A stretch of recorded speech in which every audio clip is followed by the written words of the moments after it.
The shrill ring of the telephone pierced through our peaceful Sunday afternoon like a knife. I froze, wooden spoon suspended over the simmering pot of chili, my heart suddenly racing. Something in me knew this call would change everything. "Rebecca, honey, can you get that?" Ethan called from the living room, his voice muffled by the football game blaring on TV. I wiped my hands on my apron and rushed to answer. "Hello? Rebecca?" It was Clara, my mother-in-law, her voice tight with worry. "It's Benjamin. He's fallen and broken his hip. We're at the hospital now." My stomach dropped. "Oh no, is he okay? What happened?" As Clara filled me in on the details, I caught Ethan's eye. He must have sensed the tension in my voice because he muted the TV and came to stand beside me, his brow furrowed in concern. "What's going on?" he mouthed. I held up a finger, listening intently as Clara continued. "The doctors say he'll need surgery, and then, well, he can't live alone anymore. We need to figure something out." "Of course," I said, my mind already racing. "We'll be there as soon as we can. Which hospital?" After jotting down the details, I hung up and turned to Ethan. "It's your grandfather. He's broken his hip." Ethan's face fell. "Damn, is he okay?" I quickly relayed what Clara had told me. As I spoke, I could see the wheels turning in Ethan's head, probably already calculating how this would impact our lives. "We should go to the hospital," I said, already moving to turn off the stove. "Can you call your sister? I'll get the kids ready." Ethan nodded, reaching for his phone. "Yeah, I'll let Sarah know. She'll probably want to meet us there." Within 20 minutes, we were in the car, our 2 children, Emma and Jack, unusually quiet in the back seat. As we drove, I couldn't shake the feeling that our lives were about to change dramatically. At the hospital, we found Clara pacing in the waiting room, her normally perfectly coiffed hair disheveled. Sarah arrived moments after us, her husband Tom in tow. "How is he?" Ethan asked, embracing his mother. Clara sighed heavily. "They've taken him into surgery. The doctor said it went well, but—" She trailed off, her eyes filling with tears. I stepped forward, putting a comforting hand on her arm. "But what, Clara? He can't go back to living alone," she said, her voice barely above a whisper. "He's going to need full-time care, at least for a while." The weight of her words settled over us like a heavy blanket. I glanced at Ethan, seeing the same realization dawning in his eyes. Our lives were about to become much more complicated. "We'll figure it out," I said, trying to sound more confident than I felt. "We're family. That's what we do." Sarah nodded in agreement, but I couldn't help noticing the flicker of unease that passed between her and Tom. I pushed the thought aside, focusing on the present moment. As we settled in to wait for news, I couldn't shake the nagging feeling that this was just the beginning. Benjamin had always been a strong, independent man. How would he handle this sudden loss of freedom? And how would we, as a family, cope with the challenges ahead? Little did I know, as I sat there in that sterile hospital waiting room surrounded by my family, that this was only the first tremor in what would become an earthquake, shaking the very foundations of our lives. The real test was yet to come, and it would push us all to our limits, revealing truths about ourselves and each other that we never could have imagined. The crash of shattering glass jolted me from my sleep. I bolted upright, heart pounding, and fumbled for my robe. Ethan stirred beside me, mumbling groggily. "What was that?" "I'll check," I whispered, already padding down the hallway towards Benjamin's room. I found him standing amidst a sea of broken china, his face flushed with anger. "This blasted tea set," he bellowed. "It's completely useless." "Grandpa Ben," I said softly, trying to calm him. "What's wrong? Why are you up so late?" His eyes, sharp despite the hour, fixed on me. "I wanted tea, Rebecca. Is that a crime now? But this ridiculous china you insist on using, it's too delicate for a man's hands." I bit back a sigh. It was the china his late wife had cherished, but I didn't dare remind him of that now. "Let me clean this up, and I'll make you some tea in a sturdier mug, okay?" As I swept up the shards, Benjamin launched into a lecture. In my day, we knew how to make things that lasted, not like this flimsy modern junk. And while we're at it, your entire household could use an overhaul. The way you run things, it's all wrong. I gritted my teeth, reminding myself that his frustration wasn't really about the teacup. It had been 3 weeks since he'd moved in with us, and each day brought new challenges. The once stern but fair man I'd known had become a cantankerous shadow of himself, lashing out at everyone and everything. "I appreciate your input, Grandpa Ben," I said, forcing a smile. "How about we discuss some changes over breakfast tomorrow?" He harumphed, but seemed slightly. "Fine, but I expect you to listen, Rebecca. There's wisdom in these old bones, whether you young folks want to hear it or not." As I tucked him back into bed, I couldn't help but wonder if there really was some hidden wisdom beneath his harsh words. The rest of the family had grown increasingly impatient with his outbursts, but something told me to keep digging. The next morning, over a breakfast of sturdy mugs and Benjamin's favorite oatmeal, he began his critique. "Your children, Rebecca, they need more discipline. In my day, we knew how to raise respectful youngsters." I saw Ethan's jaw clench from across the table, but I placed a calming hand on his arm. "What do you suggest, Grandpa Ben?" For the next hour, Benjamin expounded on everything from our parenting style to our choice of curtains. Some of it was outdated, even offensive, but buried within the rants were nuggets of genuine insight. "You're too soft on them," he growled. "But at least you listen. Unlike some people." His eyes darted to Ethan, who was pointedly ignoring the conversation. As Benjamin continued, I noticed Clara hovering in the doorway, her expression a mix of exasperation and guilt. She caught my eye and quickly retreated, leaving me to wonder about the growing divide I sensed in the family. Later that afternoon, as I was folding laundry, Ethan cornered me in our bedroom. "How can you stand it?" he demanded. "He's impossible." I sighed, setting down a half-folded shirt. "He's struggling, Ethan. This isn't easy for him either." "But the way he talks to you, to all of us, it's not right, Rebecca." I met his gaze steadily. "There's more to it than that, if we just listen." Ethan threw up his hands. "Listen? To what? More complaints and insults?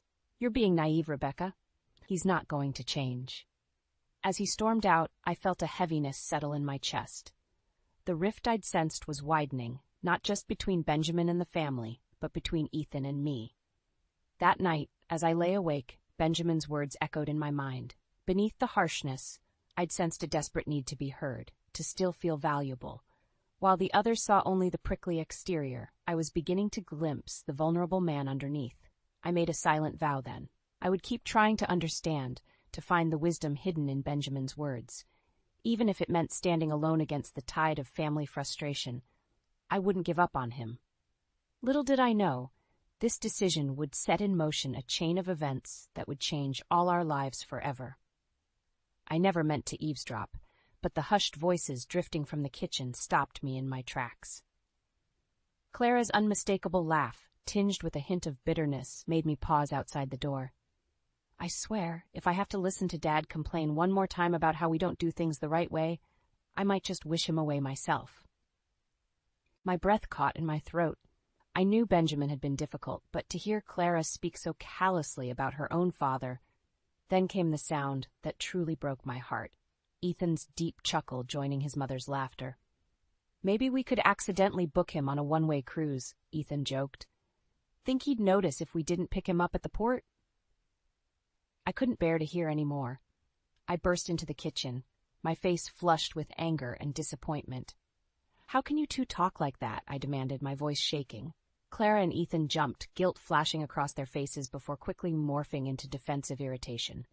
"Oh, Rebecca," Clara sighed, rolling her eyes. "We were just letting off some steam. You know how Dad can be." I turned to Ethan, hoping to see some remorse in his eyes, but found only annoyance. "It was just a joke, Becca. Lighten up." "A joke?" I repeated, incredulous. "Your grandfather is struggling, Ethan. He needs our support, not this." Ethan's jaw clenched. "You don't get it, do you? He's making everyone miserable. The kids are walking on eggshells. I can barely stand to be in my own home, and you're just enabling him." "Enabling?" I shot back. "I'm trying to understand him, to help him adjust. He's family, Ethan. We can't just wish him away because it's inconvenient." Clara stepped between us, her hands raised placatingly. Now, let's not fight.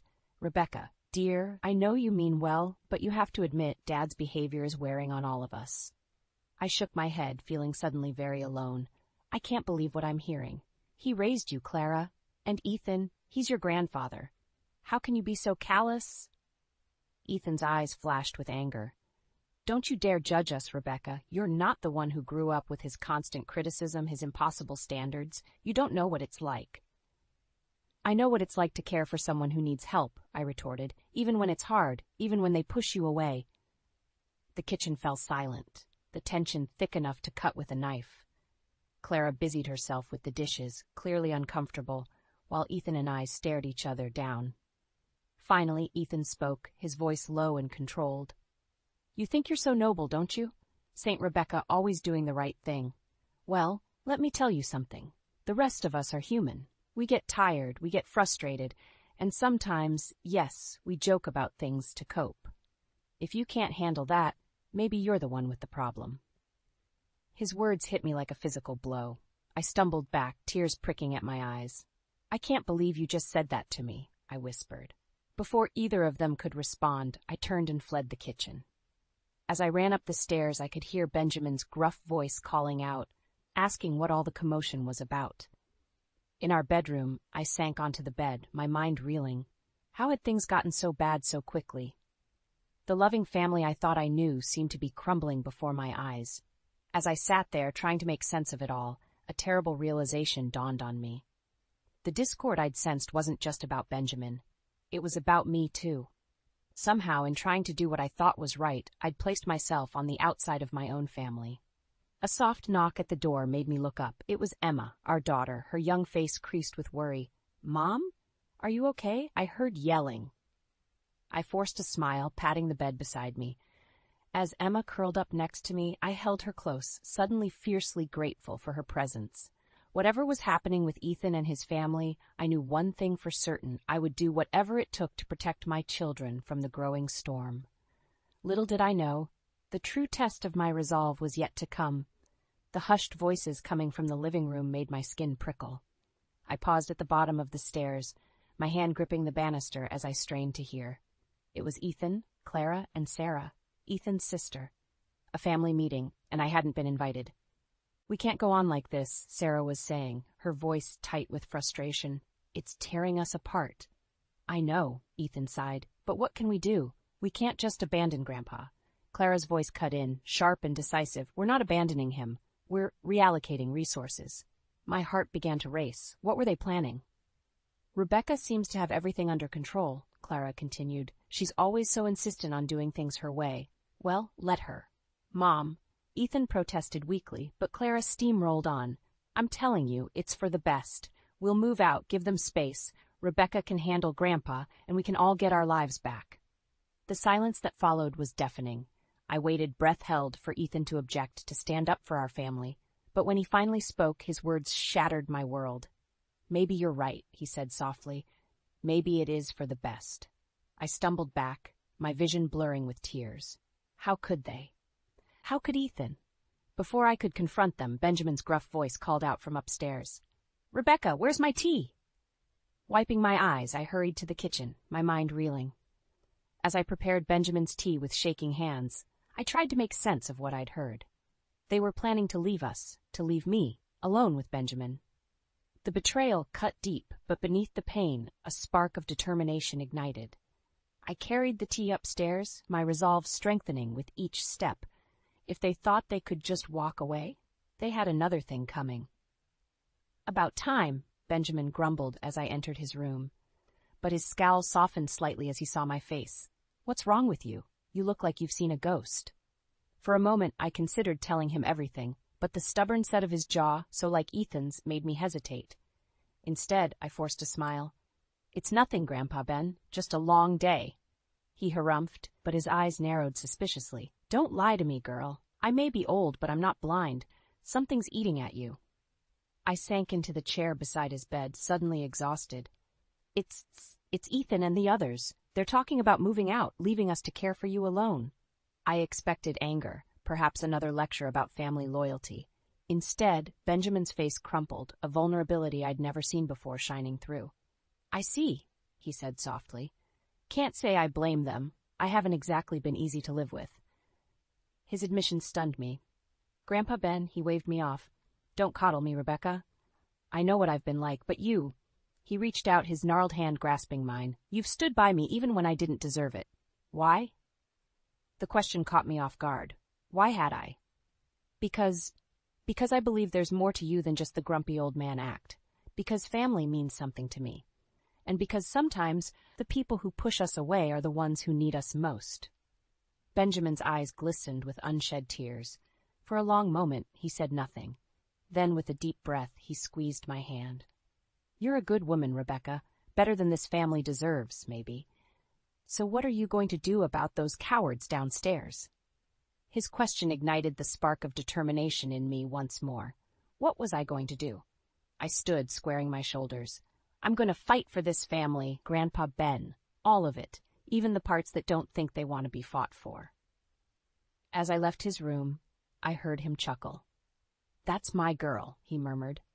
Descending the stairs, I steeled myself for the confrontation to come.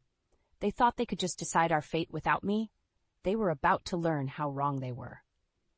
This wasn't just about Benjamin anymore. It was about the very foundation of our family, and I wasn't going down without a fight. The day Ethan left was the day I truly understood the meaning of heartbreak. I stood in the doorway, watching him load the last of his bags into the car, feeling as if my world was crumbling around me. Emma and Jack clung to my sides, their small faces etched with confusion and hurt. Daddy, why can't you stay? Emma's voice quivered, and I felt my resolve cracking. Ethan knelt down, his eyes avoiding mine. I'm sorry, sweetheart. Daddy just needs some time away, but I'll see you soon, okay? As he hugged our children goodbye, I caught Clara's eye over his shoulder. Her expression was a mix of guilt and defiance, and I felt a surge of anger. This was her doing, her idea of reallocating resources. When Ethan finally turned to me, I saw a flicker of regret in his eyes. Becca, I cut him off, my voice low and steady. Don't, just go. As the car pulled away, I felt Benjamin's presence behind me. Well, he grumbled, good riddance to bad rubbish, I say. I spun around, ready to snap at him, but the words died on my lips when I saw the pain in his eyes. He was hurting too, I realized. We all were. That night, after putting the kids to bed, I sat at the kitchen table, surrounded by bills and paperwork.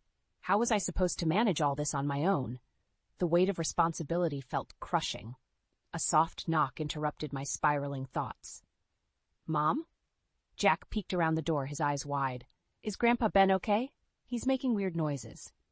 Alarmed, I rushed upstairs to Benjamin's room. The sound of labored breathing greeted me before I even opened the door. Inside, I found Benjamin hunched over, gasping for air. Grandpa Ben! I cried, rushing to his side. What's wrong? Talk to me. He couldn't speak, just gestured weakly at his chest. My heart racing, I grabbed the phone and dialed 911. The next few hours were a blur of ambulances, emergency rooms, and anxious waiting. As dawn broke, a tired-looking doctor approached me in the waiting room. Mrs. Thompson? Your grandfather-in-law is stable now. It was a severe asthma attack, exacerbated by stress and his recent hip surgery. Relief washed over me, quickly followed by guilt. How had I not known about his asthma? Had we all been so caught up in our own drama that we'd missed something so crucial? When I was finally allowed to see Benjamin, I found him looking small and fragile in the hospital bed. His gruff exterior had crumbled, leaving behind a vulnerable old man. I'm sorry, he whispered as I took his hand. I should have told you about the asthma. Didn't want to seem weak. I shook my head, fighting back tears. No, I'm sorry. We should have been paying closer attention. As we talked, I realized something profound was happening. The walls Benjamin had built up were crumbling, and for the first time, I saw the man beneath, scared, lonely, but with a core of strength that had weathered many storms. When I returned home that afternoon, exhausted but determined, I found Emma and Jack waiting anxiously. Is Grandpa Ben okay? Emma asked, her voice small. I knelt down, gathering them both in my arms. He will be, I assured them. And we're going to help him. Together. Looking into their brave little faces, I felt a surge of love and determination. Ethan and his family might have abandoned us, but we weren't broken. We were survivors. That night, as I tucked the kids into bed, I made a silent vow. We would not just survive this, we would thrive. Benjamin, the children, and I, we would build something new and beautiful from the ashes of what we'd lost. As I closed their bedroom door, I felt a strange sense of peace settle over me. The road ahead would be challenging, but for the first time since this all began, I felt ready to face it. We were a family. Unconventional, perhaps, but bound by love and resilience, and that I realized was more powerful than any adversity we might face. My hands trembled as I smoothed down my blouse, stealing a glance at Benjamin in the passenger seat. 6 months had passed since that fateful night in the hospital, and the change in him was remarkable. Gone was the cantankerous old man, replaced by someone I'd grown to love and respect deeply. "Ready for this?" I asked, my voice barely above a whisper. Benjamin's eyes twinkled with a mischief I'd come to recognize. "Oh, I'm more than ready, my dear. Let's give them a show they'll never forget."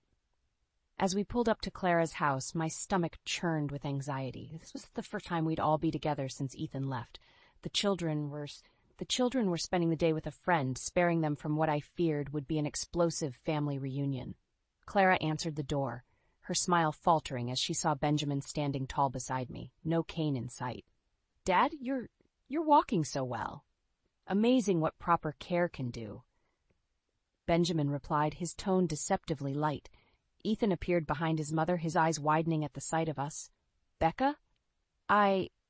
We weren't expecting you both." "Clearly," I said, brushing past them into the house. The atmosphere in the living room was thick with tension as we all settled in. Sarah and her husband Tom exchanged nervous glances while Clara fussed unnecessarily with refreshments. Finally, Benjamin cleared his throat. "I suppose you're all wondering why we're here." "To be honest, Dad, we're just happy to see you doing so well," Sarah said, her voice tinged with guilt. Benjamin's laugh was sharp and humorless.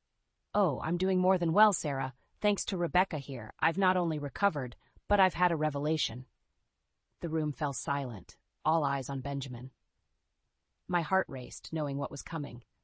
"You see," he continued, his voice gaining strength, "these past months have been enlightening. I've seen who truly cares about family, about legacy, about doing what's right." Ethan shifted uncomfortably. "Grandpa, if this is about us leaving—" "This is about so much more than that, boy," Benjamin cut him off. "This is about character, about who has the strength to stand by family, even when it's difficult, even when it's inconvenient." I watched as realization dawned on their faces. Clara's hand flew to her mouth, while Ethan's jaw clenched tightly. "What are you saying, Dad?" Sarah asked, her voice trembling. Benjamin's eyes met mine, a silent question. I nodded, encouraging him to continue. "I'm saying," he said, turning back to his family, "that I've made a decision about the future of our family business. As of today, I'm naming Rebecca as the new head of Thompson Industries." The explosion was immediate. Clara leapt to her feet, face flushed with anger. "You can't be serious. She's not even blood." "She's more family than any of you have been," Benjamin shot back. Ethan turned to me, his eyes blazing. "You planned this, didn't you? This was your game all along." The accusation stung, but I held my ground. "The only game here, Ethan, is the one you and your family have been playing, abandoning your grandfather, abandoning our marriage." "Our marriage?" he scoffed. "You pushed me away." "Enough!" Benjamin's voice boomed, silencing the room. "My decision is final. Rebecca has shown true strength of character, true commitment to family. She's earned this." As the reality sank in, I watched the faces around me contort with a mix of shock, anger, and betrayal. Sarah was openly weeping, while Tom looked like he might be sick. Clara stood rigid, her eyes burning with fury. But it was Ethan's expression that hit me hardest. The man I had once loved, the father of my children, looked at me with such hatred that it took my breath away. In that moment, standing amidst the chaos we had unleashed, I realized there was no going back. The family I had married into was irreparably shattered, and I, Rebecca Thompson, once the outsider, now stood at its center, holding the reins of a legacy I never asked for. As Benjamin's hand found mine, squeezing it in solidarity, I took a deep breath. The storm had broken, and I was at its eye. Whatever came next, I knew one thing for certain. Nothing would ever be the same again. The weight of responsibility settled on my shoulders like a heavy cloak as I strode through the doors of Thompson Industries. My heels clicked against the marble floor, echoing in the suddenly hushed lobby. Employees whispered and stared, no doubt wondering about the woman who had seemingly appeared out of nowhere to take control of their company. I straightened my spine, channeling every ounce of confidence I could muster. This was my world now, whether I was ready for it or not. As I reached my new office, Ethan's old office, I found Benjamin waiting for me, a proud smile on his weathered face. Ready to shake things up, Rebecca? I nodded, my throat tight with emotion. As ready as I'll ever be. The next few weeks were a whirlwind of meetings, decisions, and late nights. I threw myself into learning every aspect of the business, determined to prove Benjamin's faith in me wasn't misplaced. But with every success came a new challenge, often in the form of resistance from longtime employees loyal to Ethan and his family. It was after a particularly grueling board meeting that I found Ethan waiting outside my office, his face a mask of conflicting emotions. "Can we talk?" he asked, his voice softer than I'd heard it in months. Against my better judgment, I let him in. As soon as the door closed behind us, Ethan's composure cracked. "I've been a fool, Becca," he said, running a hand through his hair. "I let my family cloud my judgment, push me away from what really matters, from you." I stood frozen, my heart pounding. This was the moment I'd dreamed of for so long, Ethan coming back admitting his mistakes. But as I looked at him, I realized something had fundamentally changed. "I want us to try again," Ethan continued, stepping closer. "For the kids, for us. We can make this work. I know we can." For a moment, I wavered. The memory of our life together, the family we'd built, tugged at my heart. But then I thought of Benjamin, of the trust he'd placed in me, of the strength I'd found within myself. "No, Ethan," I said, my voice steady. "We can't go back." His face fell, confusion and anger warring in his eyes. "What do you mean? Is this about the company? Because we can work something out." "It's not about the company," I interrupted. "It's about us. About who we've become." I moved to my desk, pulling out a manila envelope I'd been dreading and hoping for in equal measure. "I think it's time we made this official." Ethan's eyes widened as he realized what I was holding. "Divorce papers? Becca, you can't be serious." "I've never been more serious," I replied, handing him the envelope. "You're no longer part of my inner circle, Ethan. You made that choice when you walked out on us." His face contorted with rage. "You conniving bitch! You planned this all along, didn't you? Worming your way into Grandpa's good graces, stealing my company, my life."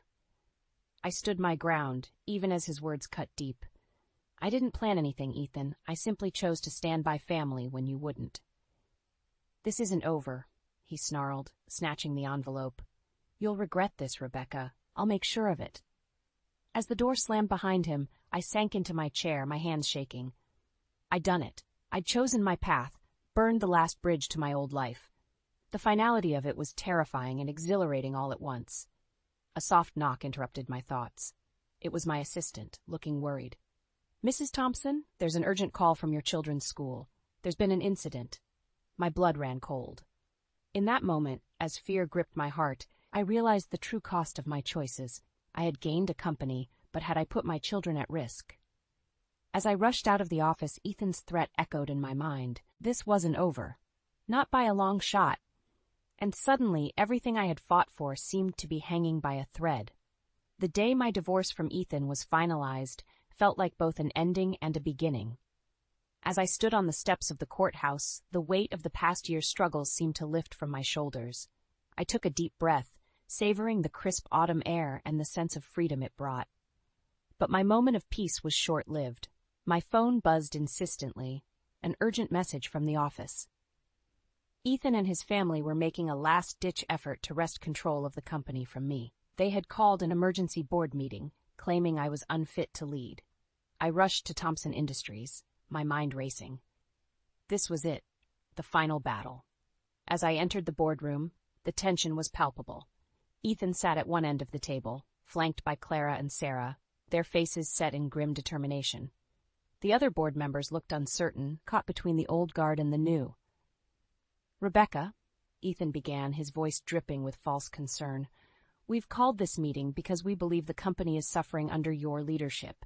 It's time to return control to those who truly understand the Thompson legacy." I felt a flicker of doubt, but then I caught Benjamin's eye. He gave me a subtle nod, and I remembered why I was here. I straightened my spine and addressed the room. "Members of the board," I said, my voice steady, "I know there have been changes since I took over. Change can be scary. But let me show you exactly what those changes have accomplished." For the next hour, I laid out the company's growth under my leadership: increased profits, expanded market share, and improved employee satisfaction. With each point, I saw the doubt in the board members' eyes turn to interest. then admiration. Ethan tried to interject, his face growing redder by the minute, but I held my ground. This company isn't just about legacy, I concluded. It's about innovation, adaptation, and treating people, all people, with respect. That's the true Thompson spirit, and that's what I've brought back to this company. The room fell silent as the board members exchanged glances. Then, one by one, they began to nod. The vote was called, and the result was unanimous. I would remain as CEO. As the meeting adjourned, I watched Ethan and his family storm out, their last grasp at power slipping away. I felt a twinge of sadness for what once was, but it was overshadowed by pride in what I had accomplished. Later that evening, I sat in my living room, surrounded by the warmth of my chosen family. Emma and Jack were curled up on either side of me, while Benjamin sat in his favorite armchair, looking more content than I'd ever seen him. "You did it, kiddo," Benjamin said, raising his glass of sparkling cider in a toast. "You saved the company and our family."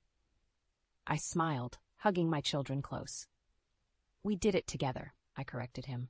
"All of us."